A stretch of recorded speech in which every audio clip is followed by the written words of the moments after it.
इस वीडियो को देखने के बाद आप जानेंगे कि आलस्य क्या है, यह क्यों पैदा होता है, इसे कैसे खत्म किया जा सकता है। तो आइए इसे समझते हैं एक कहानी के माध्यम से। एक बार की बात है, एक आलसी व्यक्ति एक बौद्ध भिक्षु से कहता है, मुनिवर, मेरे पास बहुत आलसपन है, जिसकी वजह से मैं अपने जीवन में जो करना चाहता हूँ वह कर नहीं पाता हूँ। मुझे कुछ रास्ता दिखाएं। तो बौद्ध भिक्षु उस आदमी से पूछते हैं, क्या तुम्हें पक्का विश्वास है कि तुम्हें आलसपन है?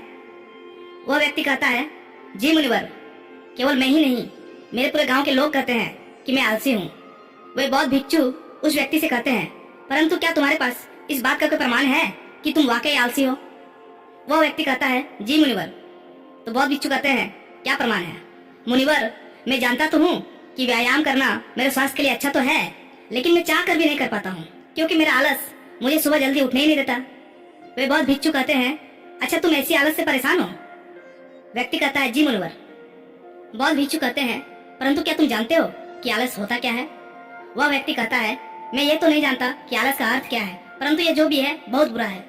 वे बौद्ध भिक्षु कहते हैं कि सबसे पहले तो तुम ये समझो कि जो भी चीज प्राकृतिक रूप से मनुष्य के भीतर है उसका कोई ना कोई उपयोग है, वह बुरी या अच्छी नहीं है।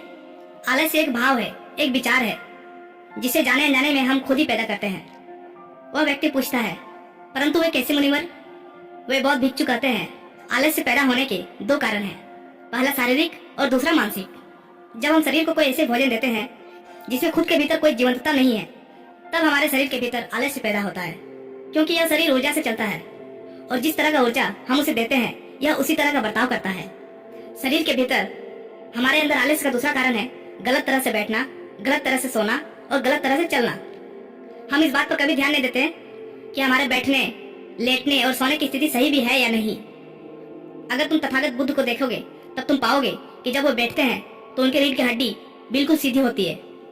जब वे सोते हैं तो उनके शरीर के भीतर किसी भी अंग में कोई दबाव नहीं होता, और जब वे चलते हैं तो उनके दोनों कदमों के बीच एक तालमेल नजर आता है। यह जरूरी नहीं है कि कोई बुद्ध को सुनकर ही समझे। अगर कोई समझना चाहता है तो सिर्फ उन्हें ध्यान से देखकर भी बहुत कुछ समझा जा सकता है। शारीरिक स्तर पर आलस्य का तीसरा कारण है सुबह जल्दी ना उठना। यह सुनकर वह व्यक्ति कहता है, हाँ मुनिवर, मैं सुबह जल्दी उठ ही नहीं पाता। वे बहुत भिक्षुक मुस्कुराते हैं और कहते हैं, तुम सुबह जल्दी तभी उठ सकते हो जब तुम रात को सोने का एक सही समय निर्धारित कर लोगे। प्रत्येक बौद्ध भिक्षु को अनुशासन का पालन करना होता है, क्योंकि अनुशासन हमारे जीवन में संतुलन लाता है। ज्यादातर लोग अनुशासन को बुरा समझते हैं, क्योंकि उन्हें लगता है कि अनुशासन उन्हें बांधता है, जबकि असल में यह है कि अनुशासन हमें बांधता नहीं बल्कि मुक्त करता है। तब वो व्यक्ति पूछता है, परंतु मुनिवर, शुरुआत कहाँ से करें? सही तरह से भोजन करने से, सही तरह से बैठने, लेटने या चलने से, या सुबह जल्दी उठने से? वो बौद्ध भिक्षु कहते हैं, शुरुआत अभी से करो। जो भी तुम इस समय कर रहे हो उसे ध्यान से करो। पहले तुम मन के स्तर पर आलस्य को समझो। वैसे ज्यादातर स्थितियों में मन शरीर के कारण ही आलस्य पैदा करता है। मानसिक आलस्य का पहला कारण है हमारे पुराने गलत विश्वास। हमें लगता है कि हम पिछली बार भी नहीं कर पाए थे, इसलिए इस बार भी हमसे नहीं होगा। हम इस बात को नहीं देखते हैं कि इस बार और पिछली बार में बहुत अंतर है। अब हम मानसिक तौर पर वो नहीं है जो पहले थे। अब सब कुछ बदल चुका है। जब हम अपने आप को काबिल नहीं समझते तब आलस हम पर हावी हो जाता है। दूसरा कारण है छोटी लोग वाले और आलसी लोगों का साथ देना। कभी कभी ऐसा होता है कि आलस्य हमारे भीतर नहीं होता, परंतु दूसरों लोगों से वो हमारे भीतर आ जाता है। ऐसा इसलिए होता है क्योंकि हम आलसी लोगों की संगति करते हैं। वह व्यक्ति कहता है कि जी मुनिवर, यह एकदम सत्य है, यह बात तो मैंने भी अनुभव की है। वे बौद्ध भिक्षु कहते हैं, तीसरा कारण है मन का स्पष्ट ना होना। मान लो तुम एक वन में खो गए हो और शाम होने वाली है, तुम्हें ये नहीं पता कि तुम्हारा घर किस दिशा में है, तो क्या ऐसी स्थिति में तुम आलसी बनकर लेट जाओगे या फिर अपने घर के तलाश में निकल पड़ोगे? वह व्यक्ति कहता है कि मैं घर के तलाश में निकल पड़ूंगा।